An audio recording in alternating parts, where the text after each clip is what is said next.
Tiberius stood before the Senate, reports in hand. In Rome's eastern provinces, civil war was brewing, though who stood at its head was not quite so clear. Gnaeus Calpurnius Piso, the Senate's governor of Syria, had formally met with the king of the Nabateans, a gathering also attended by Germanicus, Tiberius's adopted son, and heir to Rome's mighty legions. There, Piso publicly insulted Germanicus before journeying to Syria, where he raised the pay of the Gallica, Ferrata, and Fulminata legions, while simultaneously relaxing their discipline. In stark contrast, Germanicus travelled to Egypt, a place forbidden to anyone with imperium. Even Tiberius's late stepson, Gaius Caesar, had skirted Egypt's borders while holding imperium in the east, adhering to the severity of that law. Augustus had established this prohibition to prevent an ambitious general from potentially starving Rome into submission. Yet Germanicus not only crossed Egypt's border, he opened the granaries. This gesture, while outwardly benevolent, was not lost on Tiberius. Was this act, which was in violation of Augustus's laws, the act of an ambitious man seeking something more? Was Germanicus, the ambitious general, ready to starve Rome into submission? Tiberius could no longer shake the feeling that Germanicus had crossed not only physical borders, but political ones as well. How was Tiberius expected to react? Germanicus had forged Tiberius's name during the mutiny, and despite that act, Tiberius had praised him in the Senate for resolving the crisis. Germanicus had sanctioned a war in Germania which had not been approved by the Senate, and Tiberius had granted him a triumph. But now, this, opening Egypt's granaries and holding the fate of Rome's grain supply in his hands, was too brazen to ignore. The time had come for Tiberius to speak before the Senate and voice for the very first time his dissatisfaction with his appointed heir.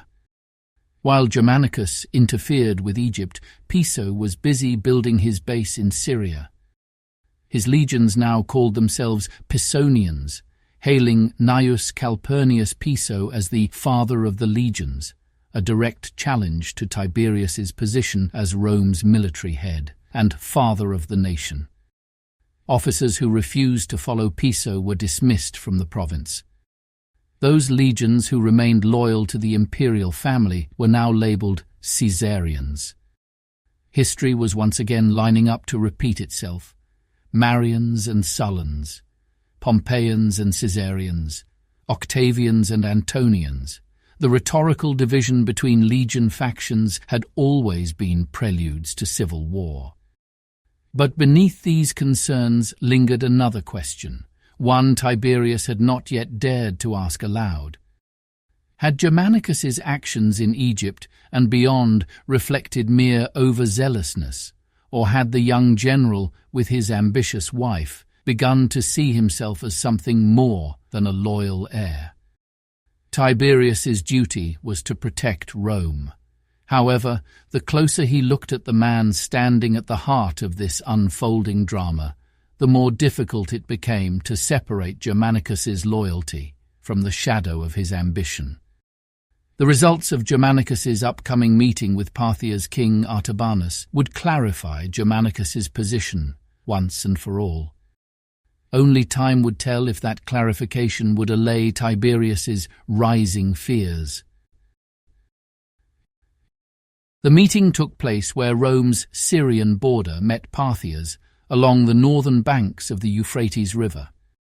Like Gaius Caesar before him, who met with King Phraataces, and Augustus Caesar, who conferred with King Phraates, Germanicus met with King Artabanus on a small island called Carrhae. This location, situated in the middle of the Euphrates, carried historical weight for the Romans, as its name represented the defeat of Marcus Licinius Crassus, whose legions were ambushed and destroyed at the hands of Parthia 70 years earlier.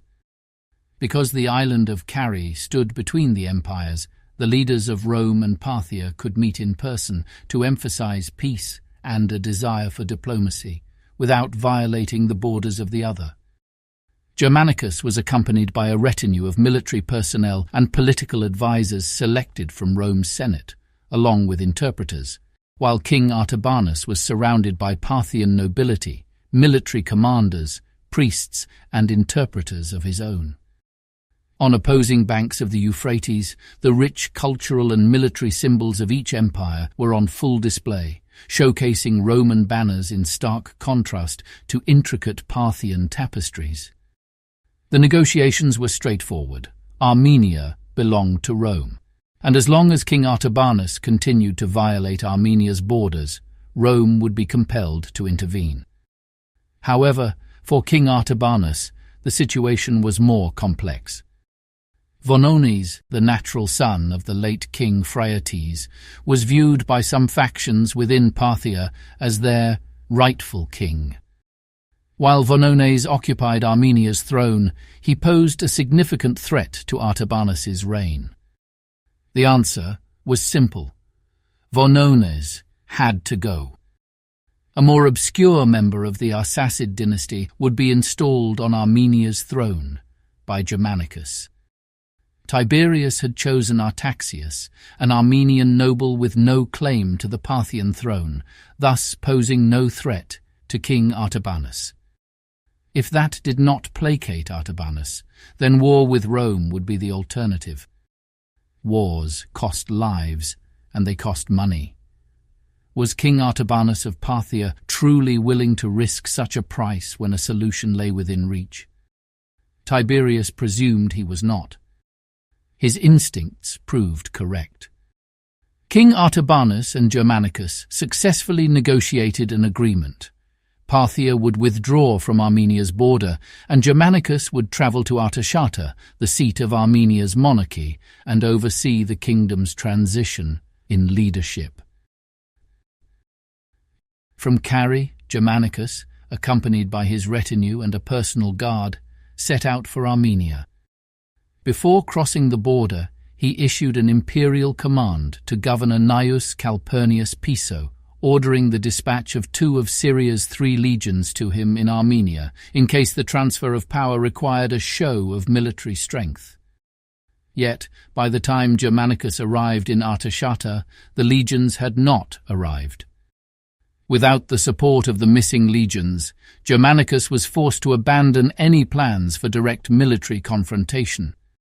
Instead, he aligned himself with key Armenian nobles and military leaders who not only favoured placing Artaxias on the throne, but could also be relied upon to support Roman interests.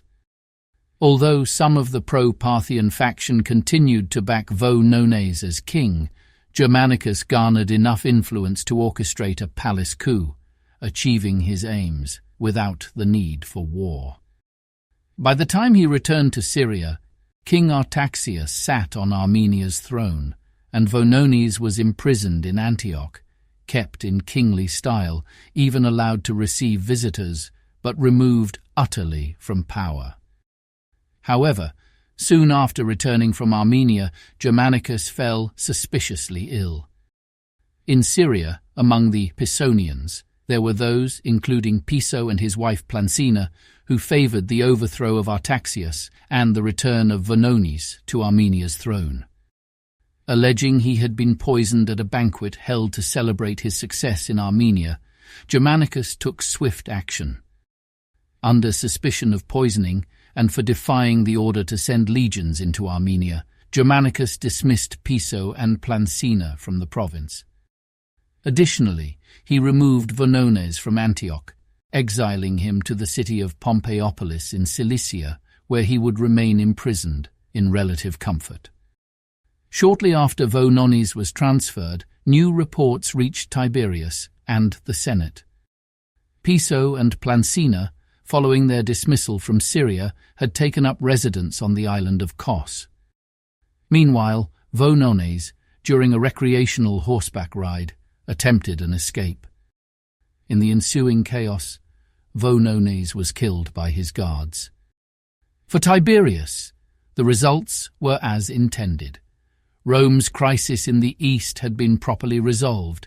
Artabanus had withdrawn from the border, and Armenia was now under the rule of King Artaxius. Though some Armenians still held reservations about their new ruler, there was no longer a Parthian-backed alternative for them to rally behind. Germanicus, whose illness was reported to be improving, once again proved his loyalty to both Tiberius and Rome, despite the growing number of questionable decisions for which he would undoubtedly have to answer. But for Tiberius, the shadows of Germanicus's ambition, rivalry, and intrigue stretched long. Only time would reveal whether he and his wife Agrippina, who had frequented first the palace of King Aretas of the Nabateans, then the Ptolemaic palace in Alexandria, and the Seleucid palace in the Grove of Daphne, had truly secured Rome's interests, or their own. The East had a way of breeding both heroes and traitors.